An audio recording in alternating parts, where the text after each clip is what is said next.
Hello, hello! Magandang buhay! Welcome to Starlin Channel. Ayan, sa video ito guys, random videos yung isi-share ko sa inyo. Eto, tinan nyo naman yung aking mga chicheria. Ang ganda na naman ang pagkakaayos natin. Aba, nagtaas sa sariling bangko. Ayan, gustong-gusto ko yung ganong ayos na aking chicheria, yung bang siksik. Kaya gusto ko talaga yung sabitan ko ay yung mga hanger. Yung hanger lang, yun lang yung ginagamit ko. At saka yung mga ipit. Ayan. Yun lang, nakakaganda na talaga ng ating mga chicheria. Basta may pambili ako, bili lang kami ng bili ng paninda para hindi kami nauubusan ng stocks. Ayan. Sa mga kapwa ko mayroong sari-sari store, siguro nakapamili na kayo, siguro nakatanggap na kayo ng 13-month pay, galing sa mister nyo. Ang swerte nyo naman kasi meron na kayong pambili ng mga paninda at saka ng mga stocks. Pero yung iba naman natin mga kapwa kasari, pag ganyang walang inaasahan na 13-month or extra pera, ay yung iba naman ay talaga napipilitang mangutang para may pandagdag nga naman talagang para may pandagdag paninda. Ito kasi yung pagkakataon at saka yung panahon na alam natin na makakabawi-bawi tayo dun sa mga panahon na medyo matumal. At yung iba sa atin malakas maglabas ng pera or ng pondo ngayon sa negosyo. Kasi nga alam natin na maibabalik din kaagad yung puhunan natin dahil yung mga tao ngayon maraming pera, galante yung mga yan. Kaya yung iba talagang malalakas yung loob na magdagdag ng mga paninda, magdagdag ng pondo sa kanilang mga tindahan. Siguro kung yung tindahan ko ay malapit sa talagang daanan ng tao, talagang maraming tao, nako, hindi lang siguro ito yung paninda ko guys. Hindi ako maghahanap ng extra income sa iba kung malakas talaga tong aking pagtitinda dito. Etong aking tinda dito ay pwede na pambayad ng kuryente, internet, saka pambaon ng mga bata. Ayan, siya na yung sumasalo. Pero kahit ganon, malaking tulong, malaking bagay na rin yun. Tapos, nagagawa ko pa yung mga gawaing bahay at naalagaan ko pa yung aking pamilya. At syempre, may topic tayo ngayon. So, ang topic na lang natin ngayon tungkol dun sa utang. Ayan, yung utang na okay lang mangutang basta ilalagay natin sa negosyo. Okay lang mangutang basta marunong tayo sa ating obligasyon. Nung minsan, ka-scroll ko sa Blue Up, may nakita akong nagtatanong doon na isa nating kasari na okay lang daw ba na utang yung maging puhunan ng tindahan or negosyo. Alam nyo, disclaimer lang, para sa akin, okay lang yun. Basta samahan mo ng matinding disiplina. At pag magnenegosyo ka, lalo't galing sa utang yung puhunan mo, nako, wag na wag mo munang babawasan. Kailangan may iba kang source of income para sa inyong mga ibang mga pangangailangan sa pagkain nyo. Hindi mo muna pwedeng bawasan yung puhunan na inutang mo para dyan sa iyong negosyo. Kailangan palaguin mo muna yan dahil nga ang perang yan ay utang, syempre ibabalik at ibabalik mo pa rin yung puhunan. At pagka galing sa utang, yung puhunan mo, kailangan ilagay mo talaga yan sa mga panindang mabilis bumalik, mabilis umikot, mabilis mabenta, para hindi na-stuck yung pera, para mabilis mo din siyang mapaikot. Kailangan malakas ang loob mo at saka yung buo yung loob mo pagka gagawin mo yung ganong bagay kasi medyo mahirap talaga pagka galing sa utang yung magiging puhunan. Dahil may tubo at may takdang panahon ang pagbabalik ng utang, kaya kailangan maging porsigido ka talaga sa ginagawa mo. Meron nga akong kilala walang-wala talaga silang pampuhunan. So, syempre, alam nyo naman, yung mga Bombay, nagkalat yan, lalo sa palengke. Ang dami nag-o-offer. Yun nga lang, ang ano lang sa Bombay talaga, medyo mataas talaga yung porsyento ng kanilang, yung interest, mataas yung interest na ang tawag dito na pinapatong nila. Pero ang kagandahan naman, mabilis mo makukuha yung pera, wala nang kung ano-ano, wala nang ID, wala nang kung anong pipil-upan, mabilis. So ayun. Alam nyo ba, sa Bombay, ayan, nung nakautang sila, yun, nagkaroon sila ng puhunan. Yung pwesto niya sa palengke. Minsan, umabot pa yung Bombay niya ng 4. Ganun kadami guys, umabot ng 4. Hanggang sa dumaan yung taon, naging 3 na lang, naging 2 na lang, naging 1 na lang yung Bombay niya, hanggang sa wala na.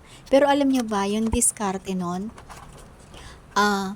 halimbawa naghulog siya sa Bombay, doon sa Bombay na isang yon ng 100 a day. Tapos natapos na yon. Yung inuhulog niya doon sa Bombay na yon na natapos na niya, naguhulog pa rin siya pero sa passbook na. Savings na yung ginagawa. Biruin mo, nakaka-amaze, ang ganda nung ganun diskarte niya. Basta natatapos niya yung isang Bombay, kung ano yung inihuhulog niya doon, tuloy pa rin ang hulog niya pero sa passbook na niya napupunta. At yun nga, ganun lang yung ginawa niya. Tapos yun, naka ano siya, nakalaya siya sa utang.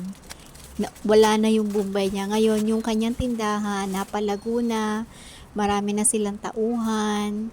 Siyempre, mahabang taon din bago nangyari yon. At talagang matinding disiplina rin talaga yung ginawa niya. Kaya sobrang nakaka-amaze yung story yun.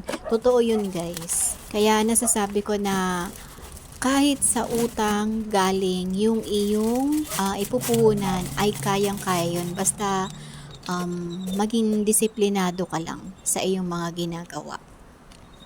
Madiskarte, tsaka syempre kailangan maging matalino ka. At syempre sa pagninegosyo, kailangan marunong tayong magdasal. Lagi tayong magdadasal, magpapasalamat, at maging mabuti tayo sa kapwa natin. Kasi sila yung susuporta sa negosyo natin. Ang dami kong ina-unbox ngayon guys, no? Ayan, kung ano-ano. Gamit sa bahay, gamit ng mga bata.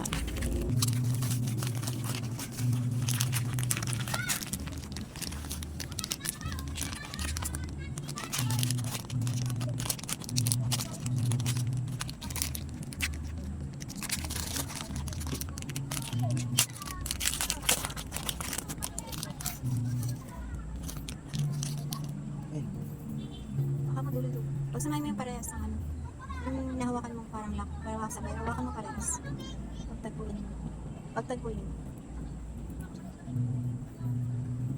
Layo-layo mo sa ano. Bababa mo kamay mo. Bababa mo kamay mo para makita. Ayan niyo po, hold niyo po kami.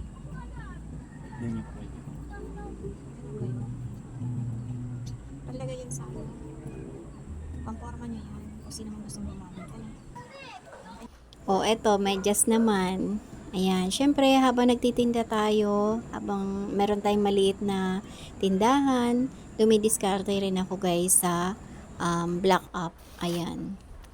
At itong aking mga pabebe. Alis dyan, alis dyan. Mamaya ka na. Mamaya ka na, mamaya ka na.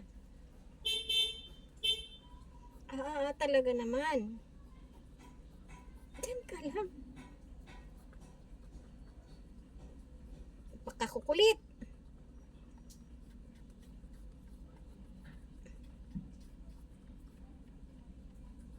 Talaga. Ay, psh. Daddy, bilang mo na ng dede to. Ang liligalig.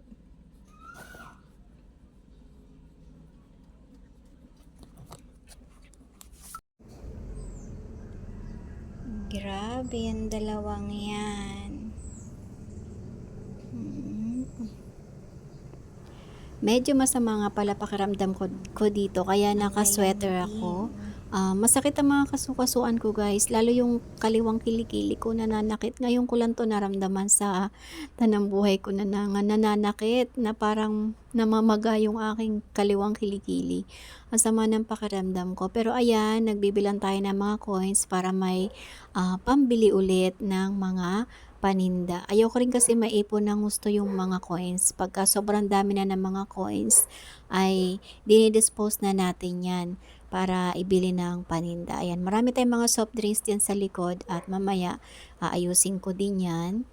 So, kahit medyo sinasama tayo ay syempre uunahin ko lagi yung aking munting tindahan na kahit pa paano ay nakakatulong talaga sa amin. So, yung anak ko namang isa ay wala ng pasok kaya mamaya siguro magpapahinga muna ako at baka baka makapagpa-check up na rin kasi 'pag Sabado walang doktor, Monday to Friday lang ang doktor, 'di ba? So, ngayon ay Huwebes, kaya etong bidyong ito ay Huwebes. So, late na ako nakapag-film.